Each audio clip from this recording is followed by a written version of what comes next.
Hello dears, welcome to HGS V8 classes. I am Radhika. ഇത് നമ്മൾ പഠിക്കാൻ പോകുന്നത് നോളജ് ആൻഡ് കരിക്കുലം എന്ന കോഴ്സിലെ തേർഡ് ചാപ്റ്റർ ആയിട്ടുള്ള കരിക്കുലം ഡിസൈൻ എന്നുള്ള ചാപ്റ്റർ ആണ്. ഓക്കെ, അപ്പോ എങ്ങനെയാണ് കരിക്കുലം ഡിസൈൻ ചെയ്യേണ്ടത്, അതിന്റെ പ്രത്യേകതകൾ എന്തൊക്കെയാണ്, അത് എങ്ങനെ ഓർഗനൈസ് ചെയ്യണം എന്നുള്ള കാര്യങ്ങളാണ് നമ്മൾ ഇന്നിവിടെ ഡിസ്കസ് ചെയ്യുന്നത്. Unit 3 curriculum design and organisation of knowledge. അല്ലെ, കരിക്കുലം ഡിസൈൻ ചെയ്ത് നോളജ് പറഞ്ഞ കോണ്ടന്റ് എങ്ങനെ ഓർഗനൈസ് ചെയ്യാം. Meaning of curriculum design. എന്താണ് ഈ കരിക്കുലം ഡിസൈൻ എന്ന് പറഞ്ഞു കഴിഞ്ഞാൽ അല്ലെ, അതിന്റെ മീനിങ് എന്താണ്? Curriculum designing is the planning process that produces curricular plans. അതായത് കരിക്കുലം എന്ന് പറഞ്ഞാൽ അറിയാലോ, സിലബസ് എങ്ങനെ പഠിപ്പിക്കണം, എന്തൊക്കെ ആക്ടിവിറ്റി വേണം, എന്തെങ്ങനെ ഇവാലുവേഷൻ നടത്തണം, എത്ര പ്രാവശ്യം ഇവാലുവേഷൻസ് ടെസ്റ്റുകൾ കണ്ടക്ട് ചെയ്യണം, ഈ കാര്യങ്ങളൊക്കെ ഉള്ളതാണ് കരിക്കുലം എന്ന് പറഞ്ഞു കഴിഞ്ഞാൽ. അപ്പോ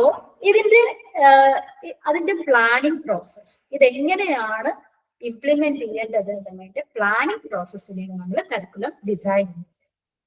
The product of this process is curriculum design. It aims to bring desirable changes in student behavior. എന്തിനാ നമ്മൾ ഈ കരിക്കുലത്തെ, സ്കൂളിൽ എന്തിനാ പോണത് അല്ലെ, ജോലി കിട്ടാന്, പഠിക്കാന്, അങ്ങനെയൊക്കെ നമ്മൾ പലതും പറയും. പക്ഷെ ഏറ്റവും എഡ്യൂക്കേഷന്റെ ഏറ്റവും വലിയ ലക്ഷ്യം എന്ന് പറയുന്നത് സ്റ്റുഡന്റ് ബിഹേവിയർ നല്ല രീതിയിൽ മാറ്റാൻ വേണ്ടിയിട്ട്. ഓക്കെ, ഇപ്പൊ ഗാന്ധിജി ഒക്കെ പറഞ്ഞിട്ടുണ്ട് എഡ്യൂക്കേഷൻ എന്ന് പറഞ്ഞു വെച്ചാൽ it is the overall development of mind and body എന്നൊക്കെ പറഞ്ഞിട്ടുള്ള ഡെഫിനിഷൻ ഒക്കെ നിങ്ങൾ പഠിച്ചിട്ടുണ്ടാവും.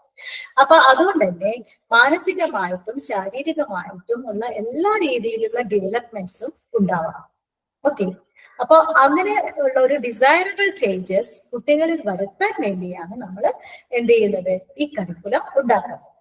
Design involves arranging curriculum components like aims, subjects and activities. അപ്പൊ ഇതിൽ കുറച്ച് കോമ്പണന്റ്സ്, കുറച്ച് ഘടകങ്ങളുണ്ട്. ഏതൊക്കെയാണ്? എയിംസ് അല്ലെ, ഒബ്ജക്റ്റീവ് ഉണ്ടായിരിക്കും. കരിക്കുലത്തിന്റെ ഒബ്ജക്റ്റീവ് ഈസ് ദെയർ. സബ്ജക്റ്റുകൾ, subjects should be taught, and activities അല്ലെ, ആക്ടിവിറ്റികൾ, എന്താണ് കരിക്കുലം പഠിപ്പിക്കാനുള്ള ക്ലാസ് റൂം ആക്ടിവിറ്റികളും എല്ലാം കരിക്കുലത്തിൽ ഉണ്ടായിരിക്കും. It results in a structured plan that guides instruction and evaluation. ഇൻസ്ട്രക്ഷനും അല്ലെ, കരിക്കുലം എന്ന് പറഞ്ഞാൽ സിലബസ് എങ്ങനെ പഠിപ്പിക്കണം എന്ന് പറയാനാണ്. അതായത് എങ്ങനെയാണ് ഇൻസ്ട്രക്ഷൻ, ക്ലാസ് റൂം ഇൻസ്ട്രക്ഷൻ എങ്ങനെയാണ്, പിന്നെ അതുപോലെ തന്നെ കുട്ടികൾക്ക് കോണ്ടന്റ് കിട്ടിയോ എന്നത് എങ്ങനെ ഇവാലുവേറ്റ് ചെയ്യാം എന്നൊക്കെ കരിക്കുലത്തിൽ നമ്മൾ ഡിസ്കസ് ചെയ്യുന്നുണ്ട്. നമ്മൾ പറയണം, ഒരു നല്ല കരിക്കുലത്തിൽ അതൊക്കെ ഉണ്ടാവും. Then definition of curriculum design. Defined as the substance and organization of goals and content. അല്ലെ, അപ്പൊ അതിനെ ഡിഫൈൻ ചെയ്ത് curriculum design is defined as the substance or the organization of goals and content. അതായത് ഓർഗനൈസേഷൻ ഓഫ് അല്ലെ goal, ഒബ്ജക്റ്റീവ്സും കോണ്ടന്റും നല്ല രീതിയിൽ organise ചെയ്യുന്നതാണ് എന്ത്, കരിക്കുലം ഡിസൈൻ. ഇനി ഹിന്ദ ടാബ എന്ന് പറഞ്ഞിട്ടുള്ള ഒരു ഫിലോസഫർ പറയുന്നുണ്ട്, അയാളുടെ ഡെഫിനിഷൻ എന്താണ്? A document identifying curriculum, its elements and their relationships. അതായത് കരിക്കുലത്തിൽ പല എലമെന്റ്സ് ഉണ്ടാവും. നമ്മൾ പറഞ്ഞു ഗോൾസ്, കോണ്ടന്റ്, ഇവാലുവേഷൻ ഒക്കെ ഉണ്ടാവും. അത് തമ്മിലുള്ള റിലേഷൻഷിപ്പും പറയുന്നതാണ് curriculum. Johnson is telling that arrangement of selected learning outcomes and experiences. അല്ലെ, സെലക്ടഡ്, അതായത് സെലക്ടഡ് ആയിട്ടുള്ള ലേണിംഗ് ഔട്ട്കമും, ഔട്ട്കം എന്ന് പറഞ്ഞു വെച്ചാൽ എന്താണ്, അതായത് ഇത് പഠിച്ചു കഴിഞ്ഞാൽ കുട്ടിക്ക് ഉണ്ടാകേണ്ട ഔട്ട്കം, മാറ്റങ്ങൾ എന്തൊക്കെയാണ് അല്ലെ, കുട്ടിക്ക് കിട്ടേണ്ട സാധനങ്ങളെയാണ് നമ്മൾ ഔട്ട്കം എന്ന് പറയുന്നത്. അതുപോലെ തന്നെ എക്സ്പീരിയൻസസ് അല്ലെ, ഇതിന്റെ ഒരു അറേഞ്ച്മെന്റിനെയാണ് നമ്മൾ എക്സ്പീരിയൻസസ് എന്ന് പറഞ്ഞു വെച്ചാൽ ടീച്ചിങ് ലേണിംഗ് പ്രോസസ്. ഇതിനെ ആണ് നമ്മൾ കരിക്കുലം എന്ന് പറയുന്നത്. Represents a planning scheme for instructional learning experiences അല്ലെ, പഠിപ്പിക്കേണ്ടത് എങ്ങനെയാണ്, പഠിക്കേണ്ടത് എങ്ങനെയാണ് എന്നുള്ള ഒരു അതിന്റെ ഒക്കെ ഒരു പ്ലാനിങ്ങിനെയാണ് നമ്മൾ കരിക്കുലം ഡിസൈൻ എന്ന് പറയുന്നത്.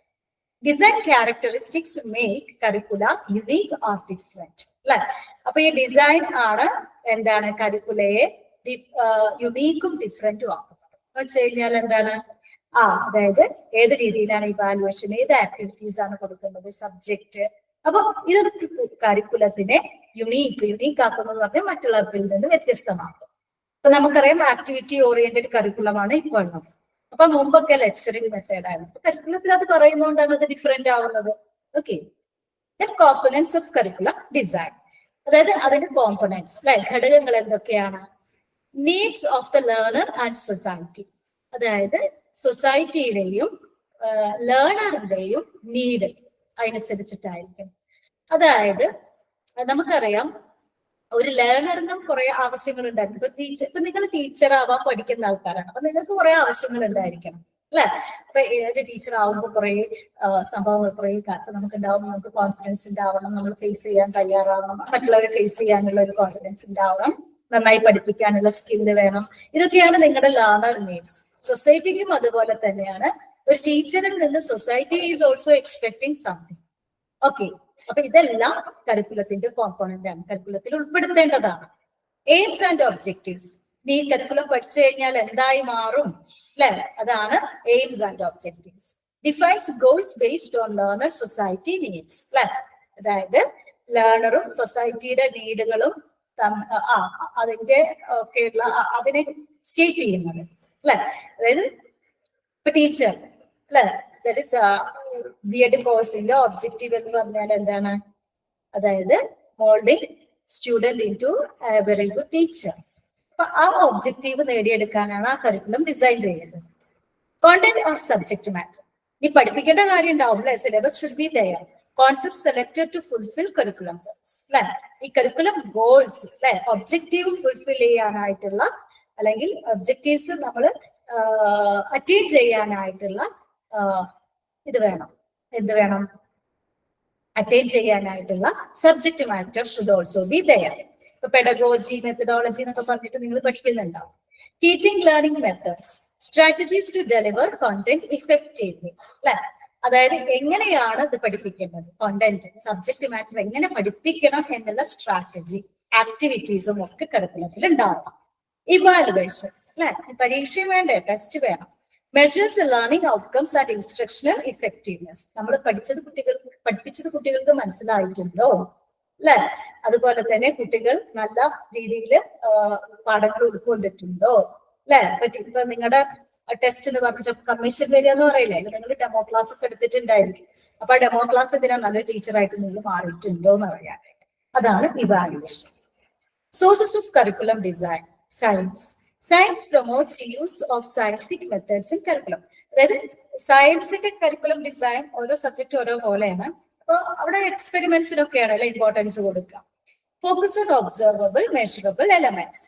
അതായത് നമുക്ക് നിരീക്ഷിക്കാനും അളക്കാനും ഒക്കെ പറ്റിയ കാര്യങ്ങളൊക്കെയാണ് സയൻസിന് കൂടുതലായിട്ട് ഉണ്ടാവുന്നത് അല്ലെ. ഒബ്സർവബിൾ ആൻഡ് മെഷറബിൾ എലമെന്റ്സ് ആണ് സയൻസ് കരിക്കുലത്തിൽ ഉണ്ടാവേണ്ടത്. Emphasises problem solving and cognitive skills അല്ലെ. അതായത് പ്രോബ്ലം സോൾവിംഗ്. അതുകൊണ്ട് തന്നെ ഒരു കുട്ടിക്ക് സയൻസ് പഠിച്ചു കഴിഞ്ഞാൽ ഉണ്ടാവേണ്ട കാര്യങ്ങൾ ഏതൊക്കെയാണ്? Problem solving and cognitive, that is rational things അല്ലെ, ചിന്താശേഷി. അപ്പൊ ഇതിനനുസരിച്ചിട്ടുള്ള ഒരു കരിക്കുലമാണ് അവിടെ ഡിസൈൻ ചെയ്യുന്നത്. Reflects fast paced knowledge development അല്ലെ. നോളജ് ഡെവലപ്മെന്റിനാണ് ഇമ്പോർട്ടൻസ് കൊടുക്കുന്നത്. Helps learner engage with reality and real world issues അല്ലെ.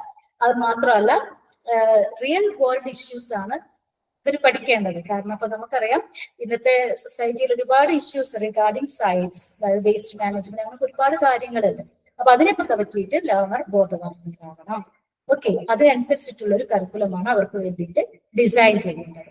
അതായത് റിയൽ വേൾഡ്, വെറും ന്യൂട്ടന്റെ തേർഡ് ലോ ഇമ്പോർട്ടന്റ് അല്ല എന്നുള്ളത് എന്താ പറയുന്നത്, അങ്ങനത്തെ കാര്യങ്ങൾ മാത്രമല്ല, അത് റിയൽ വേൾഡ് ഇഷ്യൂസും കൂടെ സോൾവ് ചെയ്യും. അപ്പൊ അത് വെച്ചിട്ട് ഇപ്പൊ തേർഡ് ലോ ആണെങ്കിൽ അത് വെച്ചിട്ട് ചെയ്യാൻ പറ്റുന്ന കുറെ കാര്യങ്ങൾ ഉണ്ടാവും റിയൽ വേൾഡിൽ. അപ്പൊ അങ്ങനത്തെ കാര്യങ്ങൾക്ക് സ്ട്രെസ് കൊടുക്കണം കരിക്കുലം. ഇനി സൊസൈറ്റി അല്ലെ, സൊസൈറ്റിക്കും ഇമ്പോർട്ടൻസ് ഉണ്ട് കരിക്കുലം ഡിസൈൻ. അതായത് സൊസൈറ്റിക്ക് വേണ്ടി നമ്മൾ കരിക്കുലം ഡിസൈൻ ചെയ്യാം. അപ്പോ curriculum reflects recurrent social situations and needs അല്ലെ. പ്രസന്റ് സൊസൈറ്റിക്ക് വേണ്ടിയിട്ടായിരിക്കും. അതായത് രാജാക്കന്മാര് ഭരിച്ച കാലത്തിന് വേണ്ടിയിട്ടല്ല, ഇപ്പൊ ഡെമോക്രാറ്റിക് സൊസൈറ്റിയാണ്. ഇന്നത്തെ സൊസൈറ്റിയിൽ കുറെ പ്രോബ്ലംസ് ഉണ്ട്. അപ്പൊ ആ പ്രോബ്ലംസ് ഒക്കെ നമ്മുടെ കരിക്കുലത്തിൽ റിഫ്ലക്ട് ചെയ്യണം. Promotes social interest and cultural relevance. ഇപ്പൊ നമുക്കറിയാം ഓരോ കൾച്ചറും, ഒരുപാട് കൾച്ചർ അല്ലെ, യൂണിറ്റി ഇൻ ഡൈവേഴ്സിറ്റി ആണ് ഇന്ത്യ എന്ന് പറഞ്ഞു കഴിഞ്ഞാൽ. ഒരുപാട് കൾച്ചർ ഉണ്ട്, ഒരുപാട് ലാംഗ്വേജ് ഉണ്ട്. ഇതിനൊക്കെ അതിനെയെല്ലാം സാറ്റിസ്ഫൈ ചെയ്യുന്ന രീതിയിലായിരിക്കണം നമ്മുടെ curriculum. Includes economic and political context. ഇന്നത്തെ ഇക്കണോമിക് ആൻഡ് പൊളിറ്റിക്കൽ കോണ്ടെക്സ്റ്റ് അത് ഡിസ്കസ് ചെയ്യണം. Incorporated students diverse backgrounds. നമുക്കറിയാം എല്ലാ കുട്ടികളും ഒരുപോലെയാണ്. ഇപ്പൊ നമ്മൾ പറയാറില്ലേ, നമ്മുടെ ക്ലാസ് റൂം എന്ന് പറഞ്ഞു വെച്ചാല് മൈക്രോകോസം ഓഫ് എ മാക്രോകോസം ആണ് എന്ന് വെച്ച് കഴിഞ്ഞാൽ സൊസൈറ്റിയുടെ ഒരു ക്രോസ് സെക്ഷൻ ആണ് നമ്മുടെ ക്ലാസ് റൂം. അവിടെ പല കാസ്റ്റിലുള്ള ആൾക്കാരുണ്ടാവും, പല ക്ലാസ്, റിലീജിയൻ, അതുപോലെ തന്നെ ഇക്കണോമിക് സ്ട്രാറ്റയിലുള്ള ആളുകളുണ്ടായിരിക്കും, പല കൾച്ചറിലുള്ള ആളുകളുണ്ടായിരിക്കും. ഇപ്പൊ ബംഗാളികളുടെ കുട്ടികളൊക്കെ നമ്മുടെ അവിടെ പഠിക്കുന്നുണ്ട്. ബംഗാളി എന്ന് പറയാൻ പറ്റുമെന്ന് എനിക്കറിയില്ല. അതായത് നമ്മള് നോർത്ത് ഇന്ത്യൻ ജോലിക്കാർ, അതിഥി തൊഴിലാളികൾ അല്ലെ, അപ്പൊ അവരുടെ കുട്ടികളൊക്കെ പഠിക്കുന്നുണ്ട്. അപ്പൊ ഒരു ഡിഫറെന്റ് കൾച്ചർ തന്നെ ഉണ്ടായിരിക്കും ഒരു ക്ലാസ് റൂം. അപ്പൊ അതുകൊണ്ട് തന്നെ ഈ ഡൈവേഴ്സിറ്റി ഒക്കെ ഹൈലൈറ്റ് ചെയ്യാനും അല്ലെങ്കിൽ അവരെയൊക്കെ സാറ്റിസ്ഫൈ ചെയ്യാനും ആയിരിക്കുന്ന രീതിയിലായിരിക്കണം നമ്മുടെ കറിക്കുലം ഡിസൈൻ ചെയ്യേണ്ടത്. Sources of curriculum design, moral doctrine. ഇപ്പൊ നമ്മൾ നേരത്തെ വേറൊരു പേപ്പർ ഉണ്ടല്ലോ, നിങ്ങൾക്ക് വാല്യൂ എഡ്യൂക്കേഷനിലൊക്കെ നമ്മൾ പഠിച്ചിട്ടുണ്ടായിരുന്നു. അതായത് മോറൽ ഡോക്ട്രിൻ, മൊറാലിറ്റി പഠിപ്പിക്കണം അല്ലെ. നല്ലൊരു ഓവറോൾ ഡെവലപ്മെന്റിന് വേണ്ടിയിട്ട് കുറച്ചും കൂടെ മോറൽ എത്തിക്സ് ഒക്കെ പഠിക്കേണ്ടി വരും. Based on values and beliefs from great thinkers or religious texts. Great religious texts, great thinkers in their thoughts ഒക്കെ വെച്ചിട്ടാണ് നമ്മൾ ഈ കരിക്കുലം ഡിസൈൻ, അതായത് മോറൽ പഠിപ്പിക്കുന്നത് കുട്ടികളെ. Focus on moral development and ethics അല്ലെ, അതായത് കുട്ടികളുടെ മോറൽ ഡെവലപ്മെന്റ്സും എത്തിക്സ് ഒക്കെ ഫോക്കസ് ചെയ്തിട്ടാണ് നമ്മൾ ഈ രീതിയിലൊരു കരിക്കുലം ഉണ്ടാക്കുന്നത്. Includes denomination based education systems അല്ലെ, അതായത് നമ്മൾ education denomination based education systems എന്ന് വെച്ച് കഴിഞ്ഞാല് നമ്മള് ഈ രീതിയിലൊക്കെ, കാരണം കുട്ടികളുടെ പ്രൈമറി എയിം എന്ന് പറഞ്ഞ ജോലി കിട്ടുമായിരിക്കും. ആ ജോലി എങ്ങനെയാണ് എത്തിക്കലായിട്ട് ചെയ്യേണ്ടത് അല്ലെ, മൊറാലിറ്റി കീപ്പ് ചെയ്തിട്ട് ചെയ്യേണ്ടത് എന്നുള്ള രീതിയിലുള്ള ഒരു education. It should also be incorporated with the curriculum. Can include designers personal values.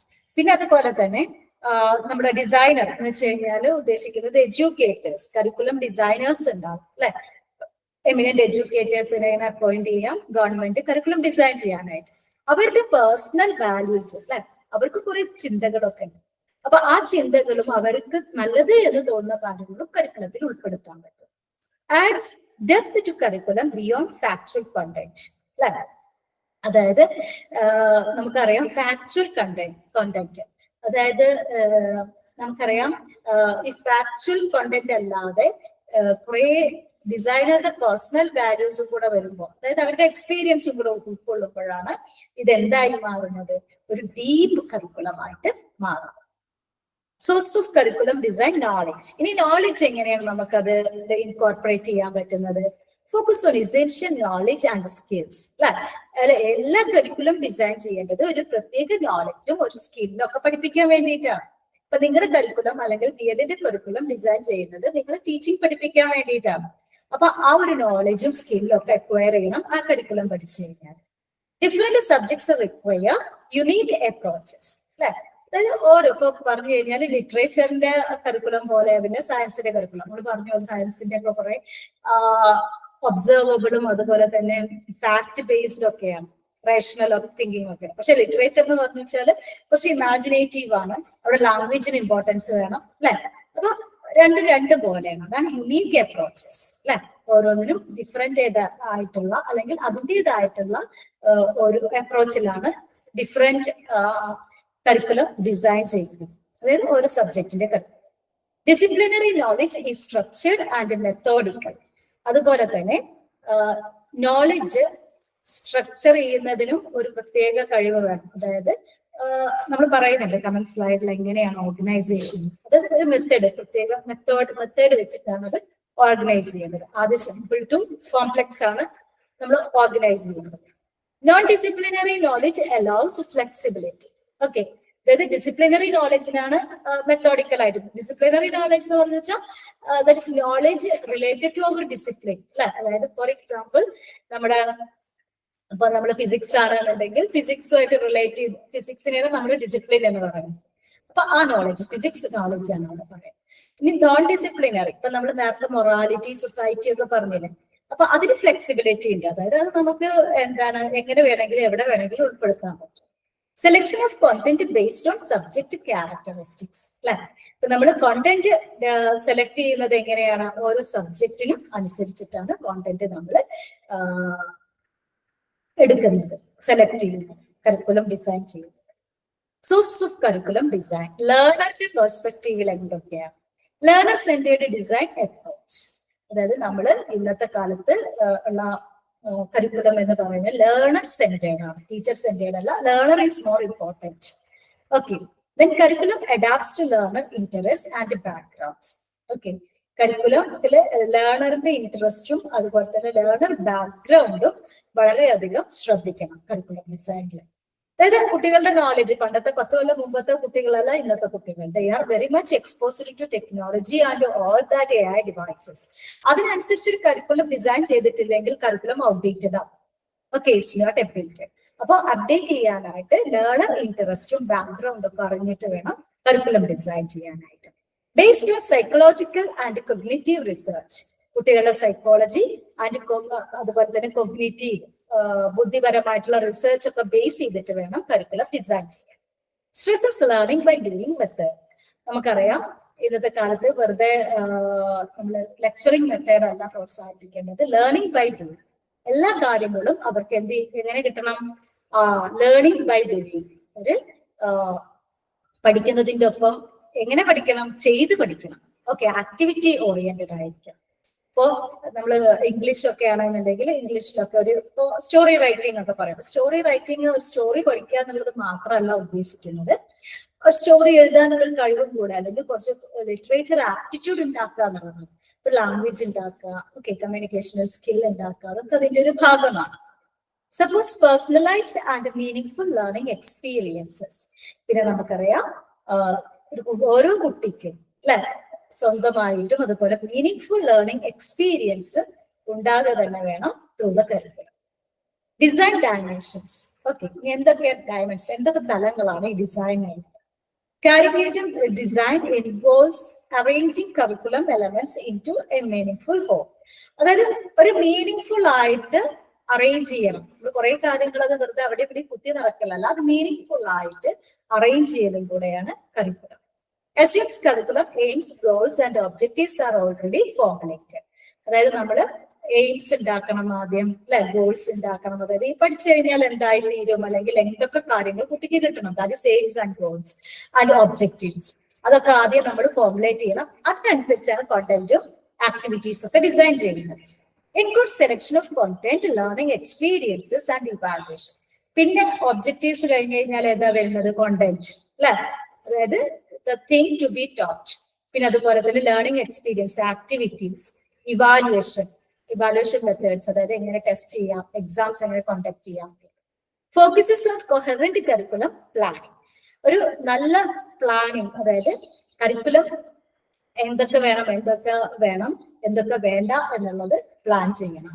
2 major dimensions, vertical and horizontal organization. അതെന്താന്ന് നമുക്ക് നോക്കാം. Vertical organization refers to longitudinal arrangement of content, sequence, continuity, articulation. അതായത് sequential ഓർഡറിൽ നമ്മൾ കോണ്ടന്റിനെ arrange ചെയ്യാം. അതായത് പറയുന്നുണ്ട് എന്താണ് sequence? New learning builds on previous learning. അതായത് നമ്മൾ ആദ്യം എങ്ങനെയാണ് ആദ്യം നമ്മൾ സിമ്പിൾ ആയിട്ടുള്ളത് പിന്നെ കോംപ്ലക്സിലേക്ക് പോവാം കോണ്ടന്റ്, അല്ലെ? സിമ്പിൾ അത് ഫസ്റ്റ് ചാപ്റ്റർ എന്താണ് പറയാ, ബേസിക് നോളജ് ആവും. അത് ബേസ് ചെയ്തിട്ട് സെക്കൻഡ് ചാപ്റ്റർ ഉണ്ടാവും. അത് ബേസ് ചെയ്തിട്ട് തേർഡ് ചാപ്റ്റർ ഉണ്ടാവും. Factors, logical structure, learner needs, psychological profiling. അതായത് നമുക്കറിയാം ഇതുകൊണ്ടുള്ള നേട്ടങ്ങൾ ഇതൊക്കെയാണ്. ലോജിക്കൽ ആണ്, അല്ലെ? It is according to the need of the learner. അതുപോലെ തന്നെ സൈക്കോളജിക്കലി, അതായത് മുമ്പത്തെ കാര്യങ്ങൾ പഠിച്ചാലേ പിന്നത്തത് കിട്ടുള്ളൂ. മാത്രമല്ല ഇത് എന്താ പറയാ, ആദ്യം സിമ്പിൾ ആയിട്ടുള്ള കാര്യങ്ങൾ പഠിക്കുമ്പോൾ കുറച്ചും കൂടെ ഇൻട്രസ്റ്റ് ക്രിയേറ്റ് ചെയ്യാൻ പറ്റും. ഇപ്പൊ English teachers coordinating across grade levels for curriculum flow. അപ്പം എന്താ പറയാ, ഇവിടെ അതിന് ഒരു എക്സാമ്പിൾ ആണ് പറയുന്നത്. നമ്മൾ coordinating across grade levels curriculum ഫ്ലോയ്ക്ക് വേണ്ടിയിട്ട്, അല്ലെങ്കിൽ കരിക്കുലം നല്ല രീതിയിൽ ഇംപ്ലിമെന്റ് ചെയ്യാൻ വേണ്ടിയിട്ട് കോർഡിനേറ്റ് ചെയ്യാം. അതായത് ഗ്രേഡ് ലെവൽ, അതായത് ഓരോ ഗ്രേഡിലുള്ള കുട്ടികളെയും നമ്മൾ ഒരേ രീതിയിൽ കോർഡിനേറ്റ് ചെയ്യാം. ഓക്കെ. Then horizontal organization എന്ന് വെച്ചാൽ എന്താണ്? Deals with content offered at the same time. Okay, അതായത് ഒരേ സെമസ്റ്ററിൽ ഒരേ ഗ്രേഡിൽ പഠിക്കുന്ന കുട്ടികളെ എന്ത് ചെയ്യുക, അവർ ഫോക്കസ് ചെയ്യുക. ഓക്കെ. പിന്നെ scope, breadth and depth of curriculum content, challenge breadth and depth favouring thinking overall knowledge. അതായത് ഉദ്ദേശിക്കുന്നത്, അതായത് നമ്മൾ ഒരേ സെമസ്റ്ററിൽ എന്താ പറയാ ഒരേ സബ്ജക്റ്റുകൾ ഉണ്ടാവും, അത് തമ്മിലൊരു കണക്ഷൻ ഉണ്ടായിരിക്കും കോണ്ടന്റിൽ. Then horizontal integration, linking content across subjects in same grade. 8ാം ക്ലാസ്സിലെ ജിയോഗ്രഫി, ഫിസിക്സ് ഒക്കെ ഏകദേശം സെയിം കോണ്ടന്റ്. അതായത് നമുക്കറിയാം ജിയോഗ്രഫിയിൽ കുറെ ഫിസിക്സ് ഉണ്ട്, ഫിസിക്സിൽ കുറെ ജിയോഗ്രഫി ഉണ്ട് അല്ലെ. നമ്മുടെ ഭൂമിയിലൊക്കെ പറ്റിയിട്ട് പഠിക്കുമ്പോൾ it is quite geographical in nature. അപ്പൊ അതുപോലെ തന്നെയുള്ള കാര്യങ്ങൾ, ഒരേ രീതിയിലുള്ള കാര്യങ്ങൾ പഠിക്കുമ്പോൾ ഇവിടെ maths, physics are highly related, കുറച്ചും കൂടെ കണക്ഷൻസ് കുട്ടികൾക്ക് ഫീൽ ചെയ്യും. പിന്നെ അതിന്റെ എക്സാമ്പിൾ ആണ് peace education integrates lessons from science, maths, history. അപ്പോ ഒരു പീസ് എഡ്യൂക്കേഷൻ അല്ലെ, നമുക്കറിയാം ലോക സമാധാനത്തിന് അപ്പൊ സയൻസിലും മാത്സും ഹിസ്റ്ററിയിലും എല്ലാം ആ പീസിന് ഇമ്പോർട്ടൻസ് കൊടുക്കുന്ന ടോപ്പിക്സ് ഉണ്ടാവും. ഓക്കെ, അപ്പൊ നമ്മള് ഐൻസ്റ്റൈന്റെ E=mc² എന്നുള്ള ഒരു എന്താ പറയാ ഒരു ഇക്വേഷൻ ഉണ്ട്. ആ ഇക്വേഷൻ എന്നുള്ളത് മൂപ്പര് ഫോർമുലേറ്റ് ചെയ്യുമ്പോൾ ഒരിക്കലും വിചാരിച്ചിട്ടില്ല അതുകൊണ്ട് ആറ്റം ബോംബ് ഉണ്ടാക്കാൻ പറ്റുന്നു. ഓക്കെ, അപ്പോ ഈ രീതിയിൽ അപ്പൊ നമ്മുടെ ഐൻസ്റ്റൈൻ പറയുകയും ചെയ്തിട്ടുണ്ട് എന്താണ്, ഒരിക്കലും അത് 1930 ഒരു സ്പീച്ചിലാണ് ഐൻസ്റ്റൈൻ പറഞ്ഞത്, ഒരിക്കലും സയന്റിഫിക് കണ്ടുപിടുത്തങ്ങള് ചീത്ത രീതിയിലാവരുത്, മനുഷ്യന്റെ നന്മയ്ക്ക് വേണ്ടിയിട്ടുള്ള കാര്യങ്ങളെ കണ്ടുപിടിക്കാൻ പാടും എന്നൊക്കെ പറഞ്ഞിട്ട് മൂപ്പര് 1930 ഒരു സ്പീച്ച് നടത്തിയിട്ടുണ്ട്. പക്ഷെ അൺഫോർച്ചുനേറ്റ്ലി അദ്ദേഹത്തിന്റെ E=mc² എന്നുള്ള ആ ഇക്വേഷൻ വെച്ചിട്ട് ആറ്റം ബോംബ് ഉണ്ടാക്കി ഒരുപാട് ആളുകളെ കൊന്നു. അപ്പോ ഈ രീതിയിലുള്ള കാര്യങ്ങൾ സയൻസിലും അതുപോലെ peace education okay it is possible. അപ്പൊ ഒരു സെയിം കോണ്ടന്റ് പല രീതിയിലും അല്ലെങ്കിൽ സയന്റിഫിക് ആയിട്ടും മാത്സിലും ലിറ്ററേച്ചറിലും ഒക്കെ വരികയാണെന്നുണ്ടെങ്കിൽ കുട്ടികൾക്ക് കുറച്ചും കൂടെ അത് ഇൻട്രസ്റ്റിംഗ് ആയിട്ട് മാറും. Then curriculum dimensions. 6 dimensions to consider in curriculum design. ഏതൊക്കെയാണ്? Scope, sequence, integration, articulation, continuity and balance. Ensure അതെന്താന്നുള്ളത് കമ്മിങ് സ്ലൈഡിൽ നമുക്ക് ഡിസ്കസ് ചെയ്യാം കേട്ടോ, നമ്മൾ എക്സ്പ്ലെയിൻ ചെയ്ത് പറയാം. Ensure a structured and holistic learning experience. അതുപോലെ തന്നെ കുട്ടികൾക്ക് ഒരു ഹോളിസ്റ്റിക് ലേണിംഗ് എക്സ്പീരിയൻസ്, വളരെ സ്ട്രക്ചേർഡ് ആയിട്ടുള്ള, അതായത് വളരെയധികം സ്ട്രക്ചേർഡ് പറഞ്ഞ ഓർഗനൈസ്ഡ് ആയിട്ടുള്ള ഒരു ഹോളിസ്റ്റിക് അല്ലെ മുഴുവൻ ലേണിംഗ് എക്സ്പീരിയൻസ് കൊടുക്കുക എന്നുള്ളതാണ് നമ്മൾ കരിക്കുലം കൊണ്ട് ഉദ്ദേശിക്കുന്നത്. Facilitates learner development and knowledge coherence. അതുപോലെ തന്നെ കുട്ടികൾക്ക് നോളജ് കിട്ടാൻ പറഞ്ഞു കഴിഞ്ഞാൽ ഏറ്റവും ഇമ്പോർട്ടന്റ് ആയിട്ടുള്ളത് അല്ലെങ്കിൽ ultimate objective of curriculum is disseminating knowledge. Knowledge കിട്ടുന്നുണ്ട് എന്നുള്ളത് ഉറപ്പുവരുത്തണം. ഈ dimension has a specific role in curriculum development. ഇത് നമ്മൾ 6 പറഞ്ഞില്ല, അതിന് ഓരോന്നിനും കരിക്കുലം ഡെവലപ്മെന്റിൽ അതിൻ്റെതായിട്ടുള്ള ഇമ്പോർട്ടൻസ് ഉണ്ട്. ഫസ്റ്റ് വൺ ആണ് scope. Refers to subject matter and its breadth and depth. അല്ലെ, എത്രത്തോളം ഡീപ്പായിട്ടാണ് നമ്മൾ സബ്ജക്ട് മാറ്റർ പഠിപ്പിക്കുന്നത്, that is scope. Determines main topics and activities in the curriculum. അതുപോലെ തന്നെ ഇതില് നമ്മൾ കുറെ ആക്ടിവിറ്റീസും ടോപ്പിക്സിനനുസരിച്ചുള്ള ആക്ടിവിറ്റീസ് ഒക്കെ നമ്മുടെ കരിക്കുലത്തിൽ പറയുന്നുണ്ട്.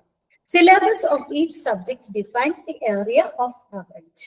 അതുപോലെ തന്നെ ഓരോ ഇതിനും ഓരോ സിലബസ് കോണ്ടന്റ് അല്ലെ, സിലബസ് ഇസ് തയ്യാർ. അതുപോലെ തന്നെ എത്ര ഏരിയ കവർ ചെയ്യണം, ഓക്കെ, ഏതൊക്കെ രീതിയിലാണ് പഠിപ്പിക്കേണ്ടത് എന്നുള്ള കാര്യങ്ങളൊക്കെ പറയണം. Answers what should be taught at each level, എന്താണ് പഠിപ്പിക്കേണ്ടത്, ദാറ്റ് ഇസ് ദ കോണ്ടന്റ്.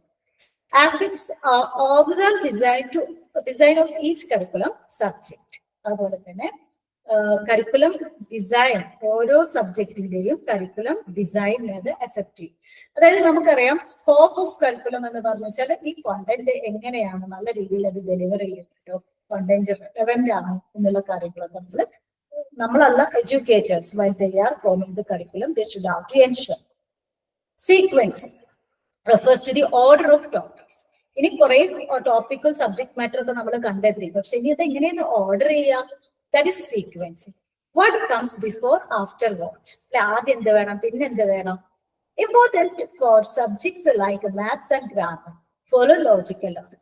അതായത് ടേബിൾ ആണ് ആദ്യം പഠിപ്പിക്കേണ്ടത്, അത് കഴിഞ്ഞിട്ടാണ് മൾട്ടിപ്ലിക്കേഷൻ പഠിപ്പിക്കാൻ പറ്റുള്ളൂ. അതായത് മൾട്ടിപ്ലിക്കേഷൻ പഠിപ്പിച്ച് കഴിഞ്ഞിട്ട് അവസാനം ടേബിൾ പഠിപ്പിച്ചിട്ടോ അല്ലെങ്കിൽ അഡിഷൻ പഠിപ്പിച്ചിട്ടോ കാര്യമില്ല. ഓക്കെ, അത് ആ ഒരു ലോജിക്കൽ ഓർഡറിലാണ് കോണ്ടന്റ് അല്ലെങ്കിൽ ടോപ്പിക്സ് ഓർഡർ ചെയ്യേണ്ടത് in A curriculum. In humanities, psychological needs of learners take precedence. അതുപോലെ തന്നെ ഹ്യൂമാനിറ്റി സബ്ജക്ട്സിൽ ലിറ്ററേച്ചർ ആയാലും അതുപോലെയുള്ള സബ്ജക്ട്സിലൊക്കെ കുട്ടികളുടെ ആവശ്യം, അവരുടെ മാനസികമായിട്ടുള്ള വളർച്ചയ്ക്ക് വേണ്ടിയിട്ടാണ് ലിറ്ററേച്ചർ ഒക്കെ വേണ്ടത്. അപ്പൊ ആ ആവശ്യങ്ങൾ സാറ്റിസ്ഫൈ ചെയ്യുന്ന രീതിയിലായിരിക്കണം ആ കരിക്കുലം ഡിസൈൻ ചെയ്യേണ്ടത്. Developmental stage and subject difficulty guide sequence. പിന്നെ അതുപോലെ നമുക്കറിയാം കുട്ടികൾ അവർ ഡെവലപ്മെന്റ് സ്റ്റേജിലുള്ള ആളുകളാണ്. അതുപോലെ തന്നെ സബ്ജക്ട് ഡിഫിക്കൽട്ടി, ചില സബ്ജക്ട്സ് ഭയങ്കര ഡിഫിക്കൽട്ടി ആയിരിക്കും. അപ്പൊ സബ്ജക്റ്റിന്റെ ഡിഫിക്കൽട്ടി അനുസരിച്ചാണ് നമ്മൾ അത് ഓർഡർ ചെയ്യേണ്ടത്. ആദ്യം സിമ്പിൾ ആയിരിക്കണം, പിന്നെ അതിന് കുറച്ചും കൂടെ കോംപ്ലക്സിലേക്ക്, സിമ്പിൾ ടു കോംപ്ലക്സ് മെത്തേഡിലാണ് കരിക്കുലം ഡിസൈൻ ചെയ്യേണ്ടത് അല്ലെങ്കിൽ സീക്വൻസ് ചെയ്യേണ്ടത്. Arithmetic basics before fractions and averages, അല്ലെ?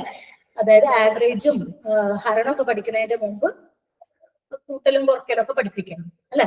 അപ്പൊ അതുപോലെ then integration blends theoretical concepts with practical applications. ഇത് കുറെ തിയറിയും പ്രാക്ടിക്കലും ഒക്കെ ഉണ്ടാവും. അതായത് ഈ തിയറി തന്നെ പ്രാക്ടിക്കൽ ആയിട്ട് എങ്ങനെ പഠിക്കാം, അതാണ് ആക്ടിവിറ്റി എന്ന് പറഞ്ഞിരിക്കുക. Improves learner understanding through real life connections.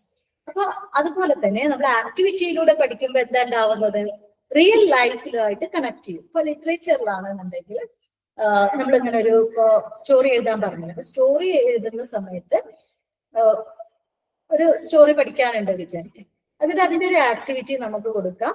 എന്താണ്, suppose you are the main character, what will be your thoughts. അപ്പൊ കുട്ടിയോട് connecting it with real life, അല്ലെ? അതിലൊരു ക്യാരക്ടറായി മാറി ആ കുട്ടി എന്താ എക്സ്പീരിയൻഷ്യൽ ലേണിംഗ് ആണ് അവിടെ നടത്തുന്നത്, എന്തായിരിക്കും സംഭവിക്കുക, അല്ലെ? അപ്പൊ നിങ്ങൾ ടീച്ചർ കരിക്കുലമാണ് നിങ്ങൾ ഫോളോ ചെയ്യുന്നത്, because you are teacher students. അപ്പൊ ആ സമയത്ത് നമ്മളെപ്പോഴും എന്താണ് പറയുക, എന്ത് പഠിക്കുന്ന സമയത്തും റിയൽ ലൈഫുമായിട്ടുള്ള കണക്ഷൻ, അതായത് ഇതെങ്ങനെ നമുക്ക് അപ്ലൈ ചെയ്യാം, ഓക്കെ, അപ്ലൈ ചെയ്യുമ്പോൾ എന്തൊക്കെ കാര്യങ്ങൾ ശ്രദ്ധിക്കണം എന്നുള്ള കാര്യങ്ങളാണ് നമ്മൾ പഠിക്കുന്നത്.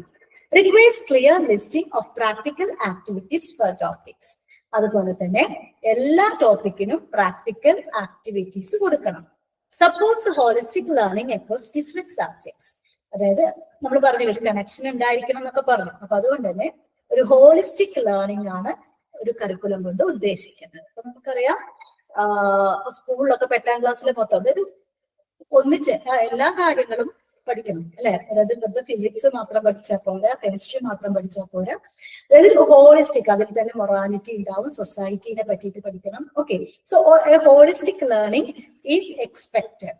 Encourages use of previously learned knowledge in new context. ഇപ്പൊ നമ്മൾ 2ാം ക്ലാസ്സിൽ പഠിക്കുന്നതിന്റെ കണ്ടിന്യൂഷൻ ആവും 3ാം ക്ലാസ്സിൽ ഉണ്ടാവും. അപ്പൊ അതിന്റെ ഒരു പുതിയ കോണ്ടെക്സ്റ്റിൽ അത് വരുമ്പോഴുള്ള പ്രത്യേകതകൾ, അല്ലെ? ഈ രീതിയിലായിരിക്കണം ഓർഗനൈസ് ചെയ്യേണ്ടത് curriculum. Then articulation focuses on relationships among parts of curriculum at one grade level. അതായത് ഒരു ഗ്രേഡില് അല്ലെങ്കിൽ 8ാം ക്ലാസ് എന്നുള്ള ഒരു ഗ്രേഡിലുള്ള പല പാർട്സിൽ, അതായത് കരിക്കുലത്തിന്റെ പല ഭാഗങ്ങൾ ഉണ്ടാവും അല്ലെങ്കിൽ പല സബ്ജക്റ്റുകൾ ഉണ്ടാവും. ഇതിന്റെയൊക്കെ റിലേഷൻഷിപ്പ് ആണ് ഇവിടെ പറയുന്നത്. Further than integration, it includes interdisciplinary plan. അപ്പൊ നമ്മൾ പറഞ്ഞില്ലേ നേരത്തെ, ഫിസിക്സും മാത്സും ഒക്കെ സെയിം എലമെന്റ്സ് നമുക്ക് കൊണ്ടുവരാൻ പറ്റും.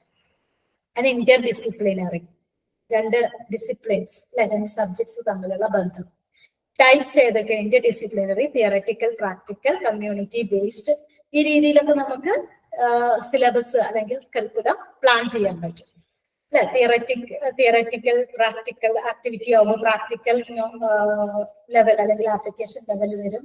അതുപോലെ തന്നെ community, society based knowledge. Then examples ആണ് തമിഴ്നാടു's history taught in both history and geography. Okay, geographical changes പറയുമ്പോഴും ഹിസ്റ്ററി ആണ് പറയുന്നത്. Fosters coherent learning across subjects, അല്ലെ? അതായത് സബ്ജക്റ്റുകൾ വേറെ സബ്ജക്റ്റ് ആണെന്ന് വെച്ചാൽ വേറെ നോളജ് അല്ല, ഒരു കൊഹറന്റ് നോളജ്, അല്ലെ? Same knowledge is spreading through each and every subjects.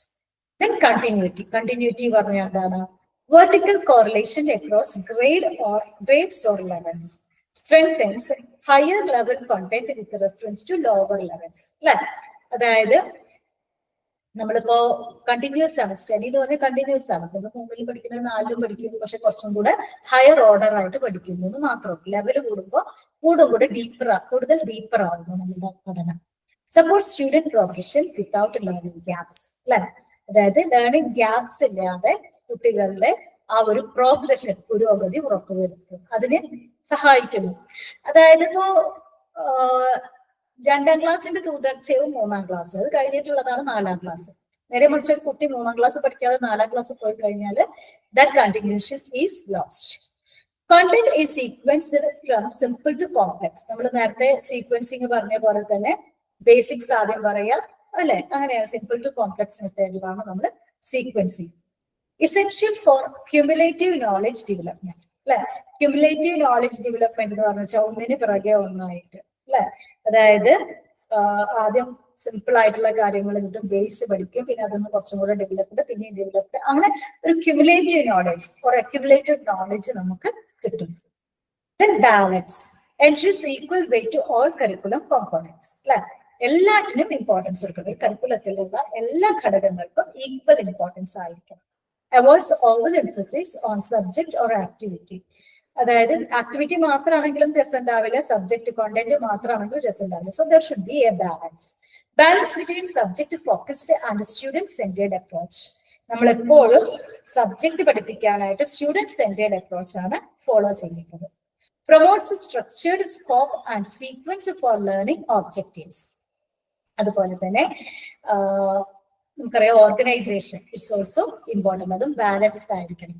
അതായത് അവസാനം കട്ടിയുള്ളത് എന്ന് പറഞ്ഞിട്ട് ഏറ്റവും കൂടുതൽ ടഫായിട്ടുള്ള കാര്യങ്ങളൊക്കെ അവസാനത്തേക്ക് വെക്കുകയാണ്, അല്ലെങ്കിൽ കുറച്ചുകൂടി ഡെവലപ്ഡ് ആയിട്ടുള്ള കാര്യങ്ങൾ ഒരുപാട് പറഞ്ഞു കഴിഞ്ഞാൽ എന്താണ്, it won't be effective. So balanced ആയിരിക്കാം. പറഞ്ഞു കഴിഞ്ഞാൽ ആലോചിച്ച് നോക്കി, കാക്കട പരീക്ഷ വരെ നല്ല സിമ്പിൾ, അത് കഴിഞ്ഞ് കഴിഞ്ഞാൽ ഭയങ്കര ടഫായിട്ടുള്ള കാര്യങ്ങളാണെങ്കിൽ the learner won't be interesting, അല്ലെ? അപ്പൊ അതുകൊണ്ട് തന്നെ സീക്വൻസിങ് അല്ലെങ്കിൽ ബാലൻസ്ഡ് ആയിരിക്കണം. 2 aspects ഉണ്ട്, curriculum structure and individual learner experience. അതായത് കരിക്കുലത്തിന്റെ സ്ട്രക്ചറും കുട്ടികൾ പഠിക്കുന്ന ആ ഒരു എക്സ്പീരിയൻസും എല്ലാം ബാലൻസ്ഡ് ആയിരിക്കും.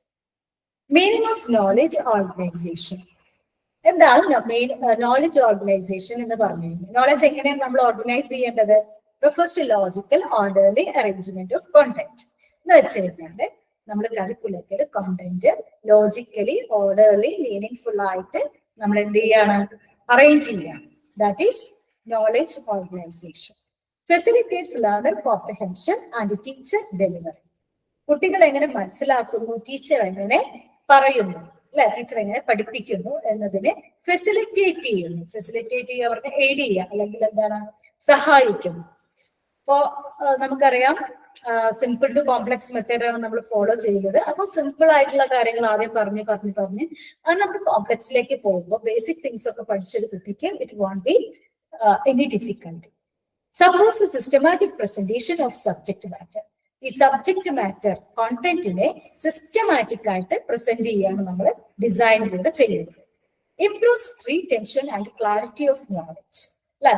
അതുപോലെ തന്നെ ഇതിലൂടെ എന്താ നമ്മൾ ലക്ഷ്യം വെക്കുന്നത്? Clarity of knowledge. നോളജിനെ പറ്റിയിട്ടുള്ള നമ്മുടെ ഒരു അറിവ് കുറച്ചും കൂടെ ഇംപ്രൂവ്ഡ് ആവും. Important four effective curriculum implementation. അതുപോലെ തന്നെ ഈ നല്ല ഓർഗനൈസ്ഡ് ആയിട്ടുള്ള ഒരു കരിക്കുലമാണ് ഇഫക്റ്റീവ് ആവുന്നത്. Forms of knowledge included in school education. ഇത് പലതരത്തിലുള്ള നോളജ് ഉണ്ട്. സ്കൂൾ എഡ്യൂക്കേഷനിലുള്ള നോളജ് ഫോംസ് ഏതൊക്കെയാണ്? Classification of knowledge. Knowledge can be broadly categorized into disciplinary knowledge or non-disciplinary or specific area knowledge. വേറെ ഉണ്ട് സെൻസറി നോളജ്. സെൻസറി നോളജ് പറഞ്ഞിട്ട് സെൻസുകളിൽ നിന്നും 5 sense ഉണ്ടല്ലോ, അതിലൂടെ കിട്ടുന്നത്. Experiential knowledge. എക്സ്പീരിയൻഷ്യൽ നോളജ് എന്ന് പറഞ്ഞാൽ എക്സ്പീരിയൻസിലൂടെ വരുന്നത്. ഡിമോൺസ്ട്രേറ്റീവ് നോളജ്, അതായത് നമ്മൾ ഡിമോൺസ്ട്രേറ്റ് ചെയ്യുന്നതിലൂടെ. ഡിമോൺസ്ട്രേറ്റ് ചെയ്യുക എന്ന് പറഞ്ഞു കഴിഞ്ഞാൽ എന്താണ്? പ്രകടിപ്പിക്കുക. അതായത് പ്രകടിപ്പിക്കുക. നമുക്കറിയാലോ ഡെമോ ക്ലാസ് ഒക്കെ നിങ്ങൾ കണ്ടതല്ലേ, അതായത് ക്ലാസ് എങ്ങനെയെന്നുള്ളതൊന്ന് ഡെമോ ആയിട്ട് കാണിച്ചു തരാം. അതുപോലെ അപ്പോഴും നമുക്ക് കുറെ നോളജ് കിട്ടും. ലോജിക്കൽ നോളജ്, അല്ലെ? അതായത് നമ്മൾക്ക് ലോജിക്ക് വെച്ചിട്ട്, ബുദ്ധി ഉപയോഗിച്ചിട്ട് നമ്മൾ കണ്ടുപിടിക്കുന്നത്. ഇൻറ്റ്യൂട്ടീവ് നോളജ്, പെട്ടെന്ന് ഒരു ഇൻറ്റ്യൂഷൻ കൊണ്ടുണ്ടാവുന്ന നോളജ്. റിവീൽഡ് നോളജ്, അല്ലെ? അറിയുന്ന നോളജ്, ഡിജിറ്റൽ നോളജ് അല്ലെ, ഇത്രയും തരത്തിലുള്ള നോളജ് ഉണ്ട്. Basics of knowledge organisation in curriculum. അപ്പൊ കരിക്കുലത്തിലും സിലബസിലും ഒക്കെ നോളജ് എങ്ങനെയാണ് ഓർഗനൈസ് ചെയ്യുന്നത്? കരിക്കുലത്തിൽ എങ്ങനെയാണ്? General framework of subjects and lessons അല്ലെ, സബ്ജക്ട്സിനും ലെസൺസിനും ഒക്കെ ഒരു ഫ്രെയിംവർക്ക്, ജനറൽ ഫ്രെയിംവർക്ക് ആണ് കരിക്കുലം എന്ന് പറഞ്ഞു കഴിഞ്ഞാൽ general framework of subjects and lessons. Syllabus എന്ന് പറഞ്ഞാൽ എന്താണ്? Detailed structure of each subject with content, practicals and time allocation. അതായത് മൊഡ്യൂള് ആയിട്ട് തിരിച്ചിട്ട് അല്ലെ, അത് സ്ട്രക്ചർ ചെയ്യുക, അതുപോലെ തന്നെ കോണ്ടന്റ് എന്താന്ന് എഴുതുക, അതിൽ പ്രാക്ടിക്കൽ ഉണ്ടെങ്കിൽ അതും. ഓക്കെ, അതിന്റെ ടൈം അലോക്കേഷൻ ഒക്കെ വെച്ചിട്ട് ഡീറ്റെയിൽ ചെയ്യുന്നതിനെയാണ് സിലബസ് എന്ന് പറയുന്നത്. Then Anderson's 4 forms of knowledge. ഏതൊക്കെയാണ്? Personal knowledge, conceptual knowledge, procedural knowledge, metacognitive knowledge. These are the 4 forms of knowledge defined by Anderson. Then Hear's classification of knowledge for school education. ആൻഡേഴ്സന്റെ classification പറഞ്ഞു. ഇനി ഹേഴ്സിന്റെ classification ആണ്. Proposed 7 distinct forms of knowledge അല്ലെ, ഒരു 7 knowledge ടൈപ്സിനെ പറ്റി പറഞ്ഞിട്ടുണ്ട്. With unique logical structures and meanings. അത് ഏതൊക്കെയാണ്? Mathematics, physics, sciences, physical sciences chemistry, physics ഒക്കെ വരും, biological sciences, social sciences, language and literatures, fine arts and crafts, philosophy and moral knowledge. Okay, these are the 7 distinct forms of knowledge proposed by Hear's. Final list most commonly included in school education. നമുക്കറിയാം ഈ രണ്ടാമത്തത് school എഡ്യൂക്കേഷനിൽ വളരെ important ആണ് ഈ classification. അതായത് maths, physical science പറഞ്ഞാൽ അതിൽ ഏതൊക്കെ പെടും? Physics, chemistry, geology, biological science, botany, zoology പറഞ്ഞിട്ടുള്ള സബ്ജക്റ്റുകളൊക്കെ. ദെൻ സോഷ്യൽ സയൻസ് പറഞ്ഞാൽ history, geography, civics etcetera. Language and ലിറ്ററേച്ചറിൽ വരുന്നതാണ് including mother tongue and second language that is English. Okay, arts and crafts. Arts and ക്രാഫ്റ്റ്സിൽ ഏതൊക്കെയാണ്? ഇപ്പൊ നമ്മള് സ്കൂളിലൊക്കെ ഡ്രോയിങ്, മ്യൂസിക്, അങ്ങനത്തെ സംഭവങ്ങളൊക്കെ പഠിക്കും. Then logical organization. Content is arranged based on logical sequence and subject difficulty. അതായത് സബ്ജക്ട് ഡിഫിക്കൽട്ടിയും അനുസരിച്ചിട്ടാണ് നമ്മൾ കുറെ നേരമായി പറയാൻ തുടങ്ങിയിട്ട് നല്ല രീതിയിൽ, അതായത് സിമ്പിൾ ടു കോംപ്ലക്സ് എന്നുള്ള രീതിയിൽ ലോജിക്കലി നമ്മൾ കോണ്ടന്റ് ഓർഗനൈസ് ചെയ്യണം. Guided by principles such as. അപ്പൊ ആ സമയത്ത് നമ്മൾ എന്തൊക്കെ ശ്രദ്ധിക്കേണ്ടത്? Known to unknown. നമ്മൾ ആദ്യം ബേസിൽ നിന്ന്, അറിയുന്നതിൽ നിന്ന് അറിയാത്തതിലേക്കാണ് പോകുന്നത്. Simple to complex, easy to difficult, concrete to abstract. Concrete പറഞ്ഞാൽ നമുക്ക് കാണാൻ എളുപ്പത്തിൽ മനസ്സിലാക്കുന്നത്, അബ്സ്ട്രാക്ട് പറഞ്ഞാൽ ഐഡിയാസ്. ഹോൾ ടു പാർട്ട് അല്ലെ, ആദ്യം നമ്മൾ ഹോൾ മുഴുവനായിട്ടും പഠിച്ച് പിന്നെ അതിന്റെ പാർട്ടിലേക്ക് വരാം. അങ്ങനെയാണല്ലോ നമ്മൾ ചെയ്യുന്നത് അല്ലെ. ആദ്യം നമ്മൾ 1ാം ക്ലാസ്സിലൊക്കെ പഠിക്കുന്നത് എന്താണ്? എൻവയറൺമെന്റൽ സയൻസ്, അതുപോലെ തന്നെ മാത്തമാറ്റിക്സ് ഉണ്ടാവും, പിന്നെ അതുപോലെ തന്നെ മലയാളം. ഓക്കെ, ഇതിനെ നമ്മൾ ഈ എൻവയറൺമെന്റൽ സയൻസിൽ നിന്നാണ് നമ്മൾ പിന്നെ എന്താ പറയാ ഫിസിക്സ്, കെമിസ്ട്രി, അതുപോലെ എന്താ പറയാ ബയോളജി, ദെൻ അത് കഴിഞ്ഞിട്ട് പിന്നെ അവിടെ ഹിസ്റ്ററി, ജിയോഗ്രഫി, അങ്ങനെ പലതായിട്ട് മാറും. അതാണ് whole to part. Then sensory to cognitive അല്ലെ, നമ്മൾ സെൻസുകൾ കൊണ്ട് കാണുന്നത് അല്ലെ. കാണുന്നത് എങ്ങനെയാണ് നമ്മൾ മനസ്സിലാക്കുന്നത്? With our cognitive ability, that is with our brain. Analysis to synthesise. പിന്നെ അതുപോലെ തന്നെ നമ്മൾ ഓർഗനൈസ് ചെയ്യേണ്ടത് ആദ്യം അനാലിസിസ്. നമുക്കറിയാം പല ബ്ലൂംസ് ടാക്സോണമി അനുസരിച്ചിട്ട് പല ലെവൽസ് ഓഫ് നോളജ് ഉണ്ട് അല്ലെ. ആദ്യം remembering, understanding, okay, then application, analysis, synthesis അല്ലെ. അങ്ങനെയാണ് നമ്മൾ പഠിക്കുന്നത്. അപ്പൊ അനാലിസിസ്, ഒരു വർക്ക് അനലൈസ് ചെയ്യുക. ഒരു സ്റ്റോറി ആണെങ്കിൽ അത് അനലൈസ് ചെയ്യാൻ പറയാം. അതിന്റെ അടുത്ത സ്റ്റേജാണ് സിന്തസൈസ്. ഇതുപോലൊരു സ്റ്റോറി ക്രിയേറ്റ് ചെയ്യാന്ന് പറഞ്ഞു വെച്ചാൽ സിന്തസൈസ് ക്രിയേഷൻ ആയി. Induction and deduction.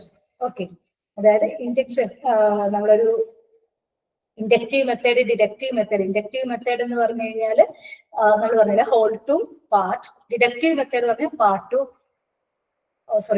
തിരിച്ചാണ്. അതായത് ഇൻഡക്റ്റീവ് മെത്തേഡ് എന്ന് പറഞ്ഞു കഴിഞ്ഞാല് പാർട്ട് ടു ഹോൾ, ചെറിയ ചെറിയ കാര്യങ്ങൾ പഠിച്ച് അതിന്റെ മുഴുവൻ ഭാഗങ്ങൾ പഠിക്കുക. തിരിച്ചാണ് എന്ത് ഡിഡക്റ്റീവ് മെത്തേഡ്, വലുതിൽ നിന്ന് ചെറുതിലേക്ക്. കുറെ കാര്യങ്ങൾ നമ്മൾ നേരത്തെ പറഞ്ഞില്ലേ അല്ലെ, എൻവയോൺമെന്റൽ സയൻസ് എന്ന് പറഞ്ഞിട്ട് നമ്മൾ പഠിച്ചിരുന്ന കാര്യങ്ങൾ എത്ര സബ്ജക്റ്റുകളായിട്ട് മാറി. That is deductive method. Then gradual introduction of new concepts.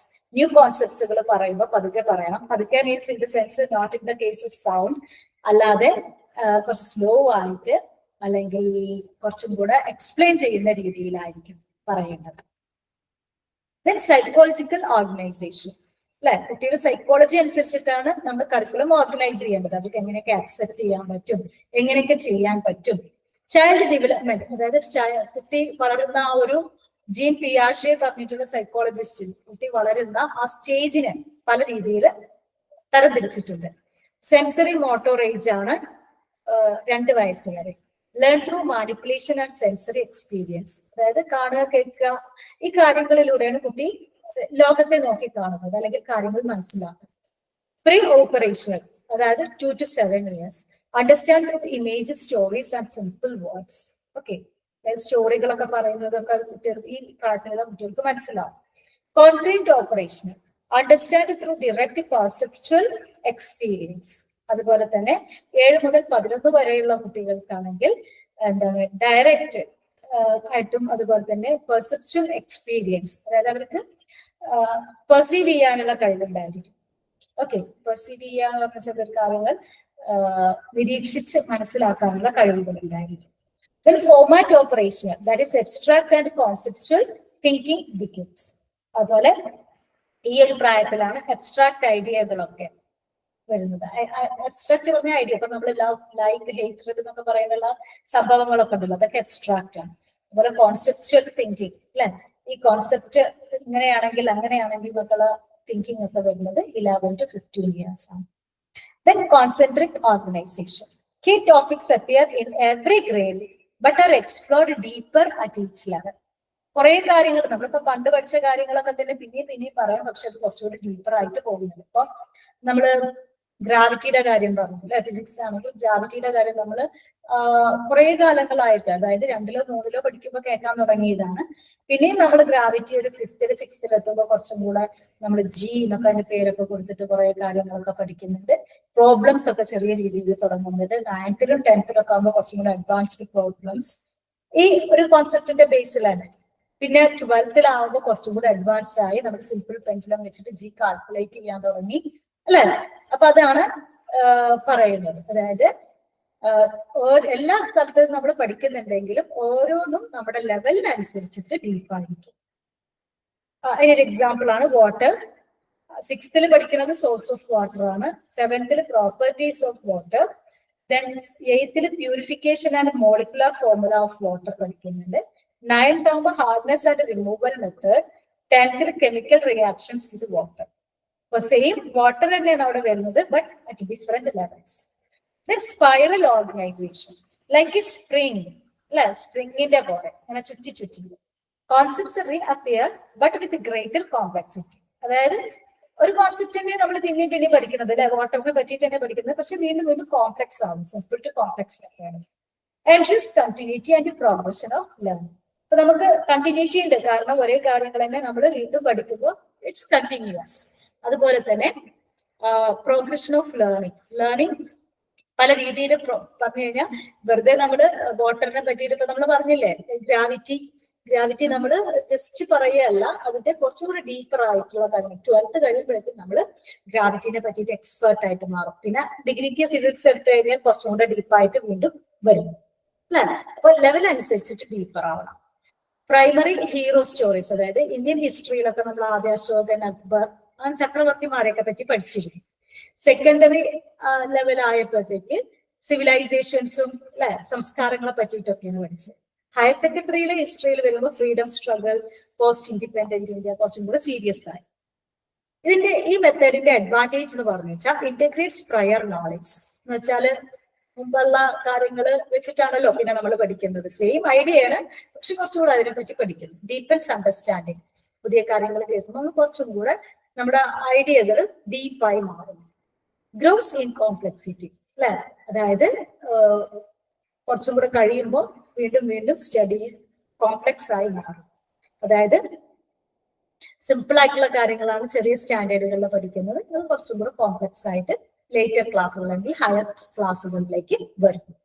Spans multiple years, ഒരുപാട് കൊല്ലം വേണ്ടി വരും അല്ലെ ഈ നോളജ് അക്വിസിഷന്. ഒരൊറ്റ രാത്രി കൊണ്ടോ ഒന്നും പഠിക്കാൻ പറ്റില്ല. സ്യൂട്ടബിൾ ഫോർ ഡൈവേഴ്സ് ലേണേഴ്സ്, പല രീതിയിലുള്ള അല്ലെങ്കിൽ പല തരത്തിലുള്ള ആളുകൾക്ക് വളരെയധികം സ്യൂട്ടബിൾ ആണ്. എന്ന് വെച്ച് കഴിഞ്ഞാൽ എല്ലാ തരത്തിലുള്ള ആളുകൾക്കും എന്ന് വെച്ചാൽ ഇപ്പൊ ചില ആളുകൾക്ക് ഇപ്പൊ ജി ഒക്കെ നമ്മൾ പറഞ്ഞില്ലേ ഗ്രാവിറ്റിയുടെ ജി എന്ന് പറഞ്ഞിട്ട് കുറെ പ്രോബ്ലംസ് ഉണ്ട്. അപ്പൊ പ്രോബ്ലം സോൾവിങ് സ്കില്ലുള്ള ആളുകൾക്കും അപ്പൊ അത് സാറ്റിസ്ഫൈഡ് ആണ്. തിയററ്റിക്കൽ നോളജ് ഉള്ള ആളുകൾക്കും തിയററ്റിക്കൽ ആപ്റ്റിറ്റ്യൂഡ് ഉള്ള ആളുകൾക്കും അത് ഇൻട്രസ്റ്റിംഗ് ആയിട്ട് വരും. ദെൻ മോഡുലർ ഓർഗനൈസേഷൻ ആണ് next organisation. Widely used in distance education. അത് distance education method. Distance education പറഞ്ഞാൽ അറിയില്ലേ, അതായത് നമ്മൾ കോളേജിലും സ്കൂളിലൊന്നും പോകാതെ സെൽഫ് സ്റ്റഡിയാണ്. Modular structure, overview, instructional objectives, learning activities, review, enrichment activities, suggestions for further reading. ഇത്രയും കാര്യങ്ങൾ ഈ മോഡുലാർ ഓർഗനൈസേഷനിൽ വെച്ചാൽ മൊഡ്യൂളിൽ ഉണ്ടായിരിക്കണം. ഇത് സെൽഫ് സഫീഷ്യന്റ് ആവണം. അതിന്റെ ബെനിഫിറ്റ്സ് എന്തൊക്കെയാണ്? ലേണർ സെന്റേർഡ് ആണ്. Okay, self paced and flexible, സ്വന്തമായിട്ട് ചെയ്യാൻ പറ്റുന്നതാണ്, അതുകൊണ്ട് തന്നെ ഫ്ലെക്സിബിൾ ആണ്. Includes illustrations, recall questions, key points and activities. Illustrations എന്ന് പറഞ്ഞാൽ ചിത്രങ്ങളൊക്കെ ഉണ്ടാവും. ഓക്കെ, അതുപോലെ തന്നെ ഇടയ്ക്കിടയ്ക്ക് ക്വസ്റ്റ്യൻസ് ഒക്കെ ഉണ്ടാവും. അപ്പോൾ the learner can check his or her progress. Key points അവസാനം വീണ്ടും കീ പോയിന്റ്സ് എന്ന് പറഞ്ഞിട്ട് കൊടുക്കും. അതുപോലെ ആക്ടിവിറ്റീസ് കൊടുക്കും. That is everything is there in the curriculum itself. Agencies and agents involved in knowledge organisation. ഇനി ആരൊക്കെയാണ് ഈ നോളജ് ഓർഗനൈസേഷനിൽ ഉൾപ്പെടുന്നത്? Teachers, head masters, educational administrators. Okay, the national and state level of organizations like NCERT, SCERT, ഇത് നിങ്ങൾ കേട്ടിട്ടുണ്ടാവും. They are the agencies and agents involved in knowledge organization. The role of NCERT in curriculum development, അല്ലെ? അതായത് NCERTയുടെ importance, role എന്താണ്? NCERT പറഞ്ഞ എന്താണ്? Founded on 1st September 1961. It is an autonomous body under Ministry of Education. Okay, ministry of education നേരിട്ടിട്ടാണ് എന്ത് NCERT നടത്തുന്നത്, അല്ലെങ്കിൽ NCERTയുടെ കാര്യങ്ങൾ കൈകാര്യം ചെയ്യുന്നത്. അതിന്റെ ഫങ്ഷൻസ് എന്തൊക്കെയാണ്? Conducts teacher education through regional institutes of education. അതായത് teacher education regional institute of എഡ്യൂക്കേഷനിലൂടെ ടീച്ചർ എഡ്യൂക്കേഷൻ പ്രോഗ്രാംസ് നടത്തുക. അത് എവിടെയൊക്കെയാണ് ഈ RIS ഉള്ളത്? മൈസൂർ, ഭോപ്പാൽ, ഭുവനേശ്വർ, അജ്മീർ എന്ന് പറഞ്ഞിട്ടുള്ള സ്ഥലങ്ങളിലൊക്കെ ഉണ്ട്. Then offers BSc ED. അവിടെയൊക്കെ നിങ്ങൾ കേട്ടിട്ടുണ്ടാവും. അതായത് ഇന്റഗ്രേറ്റഡ് BEdകളൊക്കെ.